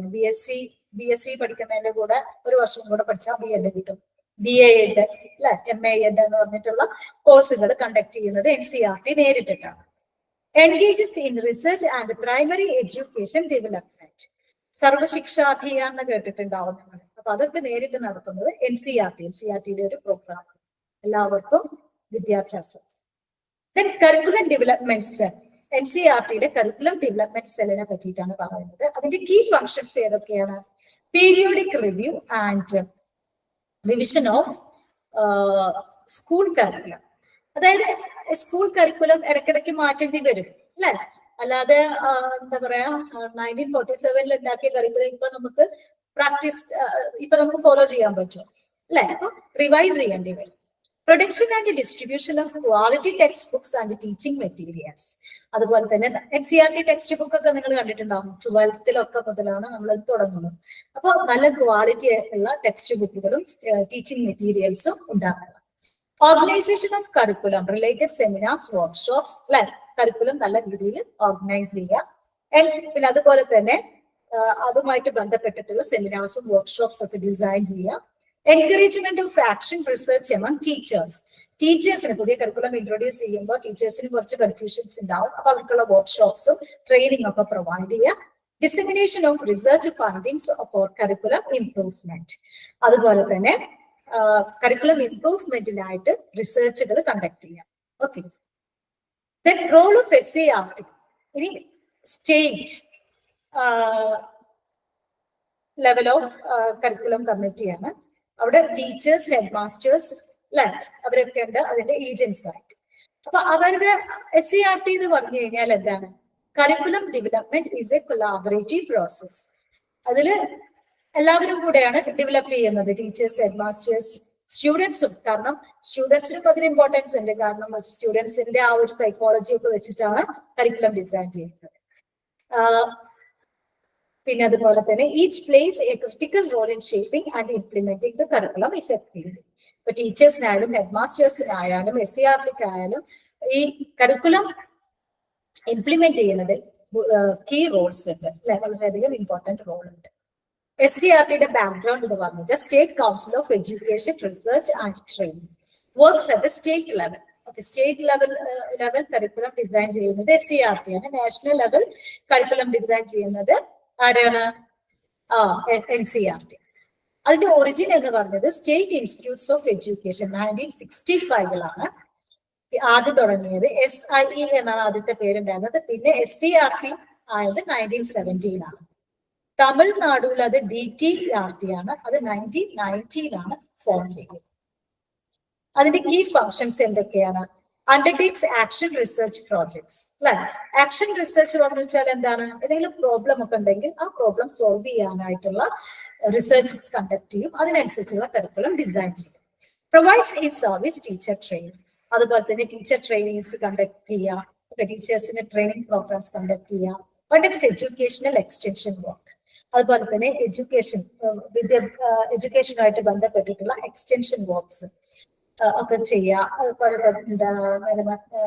അതായത് ടെക്സ്റ്റ് ബുക്കുകൾ ഉൾപ്പെടെയുള്ള കാര്യങ്ങളൊക്കെ പ്രൊവൈഡ് ചെയ്യാം. പിന്നെ അതുപോലെ തന്നെ develops text book, guide books, instructional materials, coordinates with DIET ഒക്കെ കേട്ടിട്ടുണ്ടായിരിക്കും. അതായത് ടീച്ചേഴ്സിന്റെ എന്താ പറയുക, നോട്ട് ഓർഗനൈസേഷൻ, ടീച്ചേഴ്സിന് ട്രെയിനിങ് കൊടുക്കുന്ന സെന്റേഴ്സ്. ഓക്കെ, അപ്പൊ അവിടെ എന്താണ് അവർക്കും ഇൻസ്ട്രക്ഷൻസ് കൊടുക്കുന്നത് SCERT ആണ് അല്ലെ. അപ്പൊ പുതിയ സിലബസോ അല്ലെങ്കിൽ കരിക്കുലം ഇംപ്ലിമെന്റ് ചെയ്യുമ്പോൾ ടീച്ചേഴ്സിനൊക്കെ ട്രെയിനിങ് ഒക്കെ കൊടുക്കേണ്ടി വരും. അപ്പൊ അതൊക്കെ കോർഡിനേറ്റ് ചെയ്യുന്നത് ഡയറ്റ് ആണ്. Diet is under SCERT. implements its central and state education projects like Sarva Shiksha Abhiyan. അപ്പൊ നമുക്കറിയാം ഈ NCERTയുടെ സർവശിക്ഷ അഭിയാൻ സ്റ്റേറ്റിൽ അത് ഇംപ്ലിമെന്റ് ചെയ്യുന്നത് SCERT ആണ്. Role of SCERT. Okay, curriculum ഡെവലപ്മെന്റിൽ SCERT എന്താ പറയാ ഇമ്പോർട്ടൻസ് നമ്മൾ നേരത്തെ പറഞ്ഞ കാര്യങ്ങളാണ്. It's a collaborative effort. SCERT, teachers, head masters ഇവരൊക്കെയാണ് സ്റ്റേറ്റ് കരിക്കുലം ഉണ്ടാക്കുന്നത്. Each plays a critical role in shaping and implementing the curriculum effectively. Role of teachers in curriculum development. Teachers' role undo curriculum development il. Teachers are key implementers. Teachers are curriculum implement ചെയ്യുന്നത്, നടപ്പിലാക്കുന്നത്. അതുകൊണ്ട് അവർക്ക് വളരെയധികം ഒരു prominent role ഉണ്ട് in curriculum development. Provide practical feedback for improvement. കുട്ടികളുമായിട്ട് നേരിട്ട് സംവദിക്കുന്നത് ടീച്ചേഴ്സ് ആണ്. അപ്പൊ അതുകൊണ്ട് തന്നെ ഇങ്ങനെയൊക്കെ ആണെങ്കിൽ അതിന്റെ സ്റ്റുഡന്റ് നീഡ് എന്താണെന്ന് അറിയുന്നത് ടീച്ചേഴ്സിനാണ്. Bridge theory and practice. അതുപോലെ കുറെ ആക്ടിവിറ്റീസ് ഒക്കെ കൊണ്ടുവന്നിട്ട് ഈ ക്ലാസ് റൂമിൽ ഈ ആക്ടിവിറ്റി ഒക്കെ കുട്ടികൾക്ക് ചെയ്യാൻ പറ്റും. അപ്പൊ ഇങ്ങനത്തെ കാര്യങ്ങളൊക്കെ സജസ്റ്റ് ചെയ്യാൻ പറയുന്നത് it is only for teachers. Then role of under utilised in India.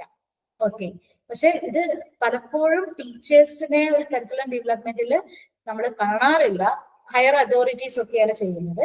അത് അണ്ടർ യൂട്ടിലൈസ്ഡ്. ഇന്ത്യയിൽ അത് ആ ഒരു റോള് വല്ലാതെ യൂസ് ചെയ്തിട്ടില്ല. പക്ഷെ ടീച്ചേഴ്സ് ആണ് ശരിക്കും കരിക്കുലം ഡെവലപ്പ് ചെയ്യേണ്ട ആളുകൾ. Why teachers role is important? കാരണം എന്താ? Interact closely with students, know students needs. അല്ലെ, നമ്മൾ പറഞ്ഞില്ലേ, bring diverse experiences, represent community values. അതായത് ഓരോ കമ്മ്യൂണിറ്റി ടീച്ചർ, നിങ്ങൾ ഇനി ടീച്ചേഴ്സ് ആയാൽ നമുക്ക് മനസ്സിലാവും, നമ്മൾ ദിവസേന പല ടൈപ്പ് ആളുകളെയാണ് കാണുന്നത്. അപ്പൊ ആ കമ്മ്യൂണിറ്റിയിലെ ആ ആളുകൾക്കൊക്കെയുള്ള വാല്യൂസ് നമുക്ക് മനസ്സിലാവും. ഓക്കെ, അവർക്കൊക്കെ വില നൽകേണ്ട ആവശ്യകതയും നമുക്ക് മനസ്സിലാവും. അപ്പൊ അതിനനുസരിച്ചിട്ടുള്ളൊരു കരിക്കുലം ഡെവലപ്പ് ചെയ്യാൻ ടീച്ചേഴ്സിനാണ് പറ്റുള്ളൂ. Ensure successful implementation. അപ്പോ പിന്നെ ടീച്ചേഴ്സിന് എന്താണ്? ടീച്ചേഴ്സ് ആണ് കരിക്കുലം ഇംപ്ലിമെന്റ് ചെയ്യേണ്ടത്, നടപ്പിലാക്കേണ്ടത്. അത് സക്സസ്ഫുൾ ആവണമെങ്കിൽ ടീച്ചേഴ്സ് നല്ല രീതിയിൽ തന്നെ അത് എന്ത് ചെയ്യണം? നടപ്പിലാക്കണം. അപ്പൊ കരിക്കുലം ഡെവലപ്മെന്റിൽ ടീച്ചേഴ്സിന് വളരെയധികം പ്രൊമിനന്റ് റോൾ ഉണ്ട്. Ways to involve teachers. എങ്ങനെയാണ് ടീച്ചേഴ്സിനെ ഇതിൽ ഉൾപ്പെടുത്തുന്നത്? മെമ്പർഷിപ്പ് ഇൻ കരിക്കുലം കമ്മിറ്റീസ് അല്ലെ, കരിക്കുലം കമ്മിറ്റിയിൽ ടീച്ചേഴ്സിനെ ഉൾപ്പെടുത്തുക. എക്സ്ചേഞ്ച് ഐഡിയാസ് വിത്ത് പിയേഴ്സ് അല്ലെ, അതുപോലെ തന്നെ ടീച്ചേഴ്സിന്റെ പിയർ ഗ്രൂപ്പുമായിട്ട്, പിയർ ഗ്രൂപ്പ് പറഞ്ഞ സെയിം ഏജ് ഗ്രൂപ്പ്, അവരുമായിട്ടുള്ള ആ ഒരു ഐഡിയകളൊക്കെ എക്സ്ചേഞ്ച് ചെയ്യാം. എന്ന് വെച്ച് കഴിഞ്ഞാൽ ടീച്ചേഴ്സിന് കുറെ കോൺസെപ്റ്റുകൾ ഉണ്ടാവും, അതൊക്കെ അന്വേഷിക്കുക. ആസ് എ കമ്മ്യൂണിക്കേഷൻ ഏജൻസ് അല്ലെ, അപ്പൊ ഇവരാണ് കമ്മ്യൂണിക്കേഷൻ ഏജൻസ്. കുട്ടികളിൽ നിന്ന് ഹയർ അതോറിറ്റിയിലേക്ക് അല്ലെങ്കിൽ കരിക്കുലം കമ്മിറ്റിയിലേക്ക് ഐഡിയാസ് എത്തിക്കുന്ന ആളുകൾ ടീച്ചേഴ്സാണ്. Represent school in conferences. അതുപോലെ തന്നെ കോൺഫറൻസുകളിലൊക്കെ സ്കൂളിനെ പ്രതിനിധീകരിച്ച് പോവാം. കാരണം അവിടെ എന്തിന്റെ കോൺഫറൻസ് ആണ്? That is curriculum committee. Ways to evolve teachers classroom level. Know student needs അല്ലെ, നമുക്കറിയാം ടീച്ചർ എങ്ങനെ ഇമ്പോർട്ടന്റ് ആവുന്നത്. ടീച്ചറിന് സ്റ്റുഡന്റ് നീഡ് അറിയാം. Conduct classroom level exploration. അത് ക്ലാസ് റൂമിൽ പല കാര്യങ്ങളും ടീച്ചറാണ് ചെയ്യുന്നത്, ആക്ടിവിറ്റീസുകളും.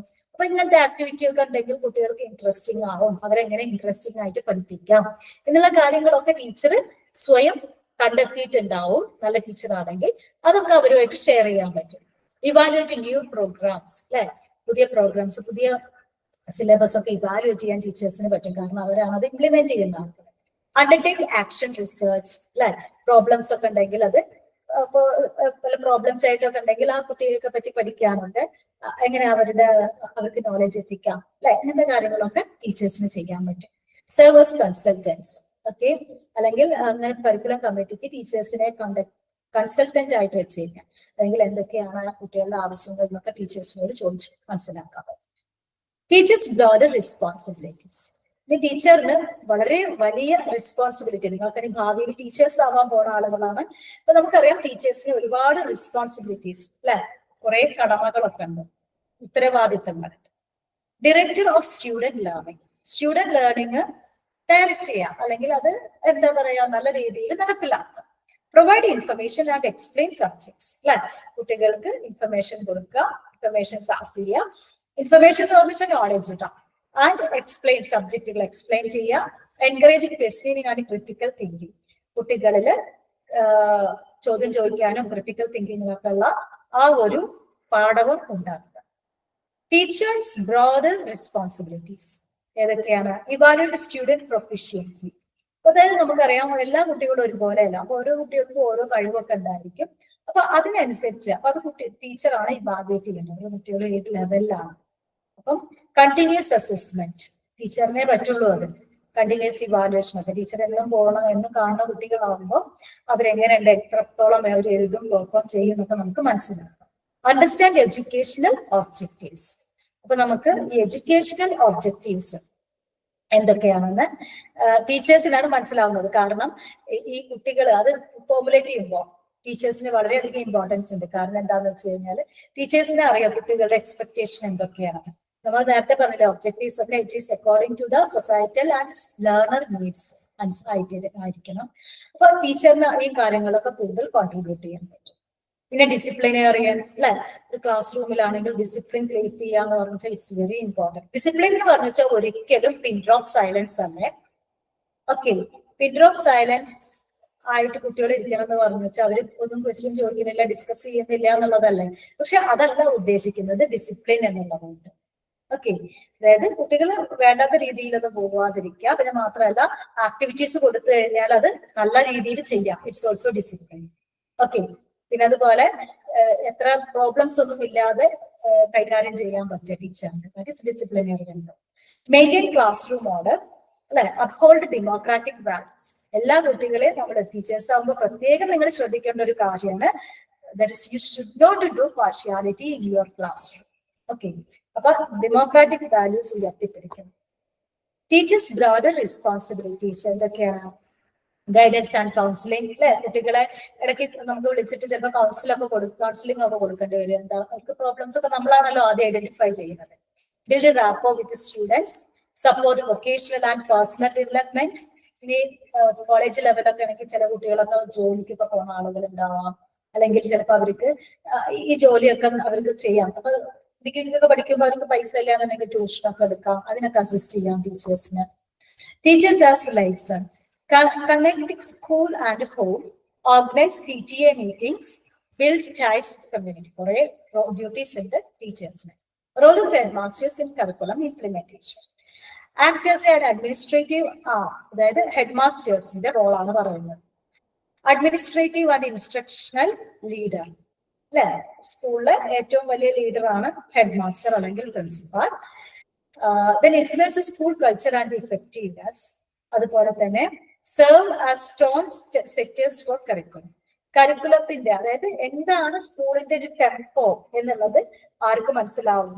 ഹെഡ്മാസ്റ്ററിന് മനസ്സിലാവും. അപ്പൊ ആ രീതിയിൽ കരിക്കുലം ഡിസൈനിങ്ങിന് അഡ്വൈസ് കൊടുക്കാൻ ഹെഡ്മാസ്റ്റർക്ക് പറ്റും. പിന്നെ ഹെഡ്മാസ്റ്റർ റെസ്പോൺസിബിലിറ്റീസ് ആണ് ഇൻട്രൊഡ്യൂസ് റിവൈസ്ഡ് കരിക്കുലം ഇൻട്രൊഡ്യൂസ് ചെയ്യുക, ഓർഗനൈസ് സ്റ്റാഫ് ഓറിയന്റേഷൻ, അതുപോലെ തന്നെ ടീച്ചേഴ്സിന് ട്രെയിനിങ് പ്രോഗ്രാംസും വർക്ക്ഷോപ്പ് ഒക്കെ കൊടുക്കുക പുതിയ കരിക്കുലം വരുമ്പോൾ. എൻഷുർ അവൈലബിലിറ്റി ഓഫ് റിസോഴ്സസ്, പറഞ്ഞു കഴിഞ്ഞാൽ റെഫറൻസ് ബുക്കുകളും അതുപോലെ തന്നെ ടെക്നോളജിക്കൽ എയ്ഡ്സ് ഒക്കെ സ്കൂളിൽ ഉണ്ട് എന്നുള്ളത് ഉറപ്പുവരുത്തുക. ഹെഡ്മാസ്റ്റേഴ്സ് റെസ്പോൺസിബിലിറ്റീസ് എന്താണ്? Mobilise community and government resources, അതായത് ഗവൺമെന്റിനെയും കമ്മ്യൂണിറ്റി സൊസൈറ്റിയെയും ഒരുപോലെ കൊണ്ടുപോവാം, ഒരുപോലെ തന്നെ അവരുടെ നീഡ്സ് സാറ്റിസ്ഫൈ ചെയ്യുക. Promote teacher participation in seminars, അതായത് കോൺഫറൻസുകളും സെമിനാർസിലൊക്കെ അതായത് ടീച്ചേഴ്സിന്റെ റിസർച്ച് ആപ്റ്റിറ്റ്യൂഡ് ഇൻക്രീസ് ചെയ്യുക. ഹോസ്റ്റ് വർക്ക്ഷോപ്സ് ആൻഡ് ട്രെയിനിങ്, ടീച്ചേഴ്സിന് വേണ്ടിയിട്ടുള്ള വർക്ക്ഷോപ്സും ഫാക്കൽറ്റി ഡെവലപ്മെന്റ് പ്രോഗ്രാംസും ഒക്കെ കണ്ടക്ട് ചെയ്യുക.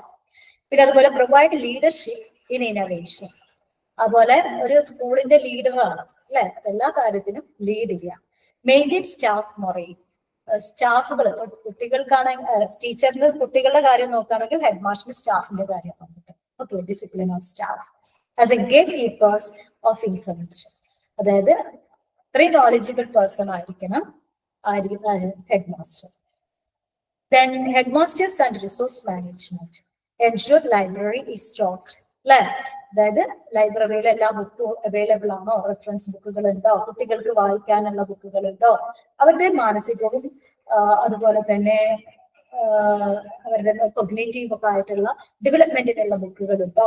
Stay updated on latest educational trends, അതായത് പണ്ടത്തെ കാലത്ത് ബുക്ക് തുറക്കുക പഠിക്കുക എന്നുള്ളതല്ല, ടെക്നോളജി ഒരുപാട് വളർന്നു. അപ്പൊ അതിനെ പറ്റിയിട്ടൊക്കെ ബോധവാനാവുക, ആ കാര്യങ്ങളൊക്കെ സ്കൂളിലുണ്ടെന്ന് ഉറപ്പുവരുത്തുക. ഷെയർ ന്യൂ ഐഡിയാസ് വിത്ത് സ്റ്റാഫ്, സ്റ്റാഫുമായിട്ട് പുതിയ പുതിയ കാര്യങ്ങൾ സംസാരിക്കുക. അതുപോലെ തന്നെ നിങ്ങൾക്ക് എങ്ങനെ പഠിപ്പിച്ചൂടെ, അങ്ങനത്തെ കാര്യങ്ങളൊക്കെ ഹെഡ്മാസ്റ്റർക്ക് വേണമെങ്കിൽ സജസ്റ്റ് ചെയ്യാം. ഇപ്പോ കൺക്ലൂഷൻ, നമ്മളിപ്പോ ഇതിൽ പഠിച്ച കാര്യങ്ങൾ SCERT, അതുപോലെ തന്നെ NCERTയുടെ കാര്യമൊക്കെ പറഞ്ഞു. Creates and supports curriculum frameworks, teachers implement and redefine through feedback, അല്ലെ, അതായത് ഫീഡ്ബാക്ക് പറഞ്ഞത് ഫീഡ്ബാക്ക് ഫ്രം ദ സ്റ്റുഡൻസ്. അപ്പൊ അതിനനുസരിച്ചിട്ടാണ് കരിക്കുലം ഡെവലപ്പ് ചെയ്യേണ്ടത്. And the first person who is interacting with the students ആരാണ്? Is teacher. അപ്പൊ ടീച്ചറിനാണ് അത് കൂടുതൽ കഴിയുന്നത്, അതായത് റിവൈസിങ് കാര്യങ്ങൾ. Headmasters ensure effective administration and innovation, എന്താ നല്ല രീതിയിൽ ക്ലാസ്സുകൾ നടക്കുന്നില്ലേ, അതായത് കരിക്കുലം നല്ല രീതിയിൽ ഇംപ്ലിമെന്റ് ചെയ്യുന്നില്ലേ, ഇതൊക്കെ നോക്കേണ്ട ആൾക്കാരാണ്? Headmasters. And together they enhance educational quality, അല്ലെ. അപ്പൊ SCERTയിൽ വരുന്ന ആൾക്കാരാണ് SCERT ടീച്ചർ ആൻഡ് ഹെഡ്മാസ്റ്റർ. അപ്പൊ ഇവരുടെ മൊത്തത്തിലുള്ള ഡ്യൂട്ടി എന്തൊക്കെയാണ്? Enhance education quality.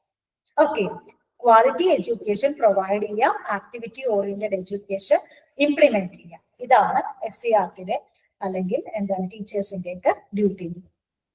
Okay, thank you for you have understood the video. നിങ്ങൾക്ക് എന്തെങ്കിലും ഡൗട്ട് ഒക്കെ ഉണ്ടെങ്കിൽ ചോദിക്കാം.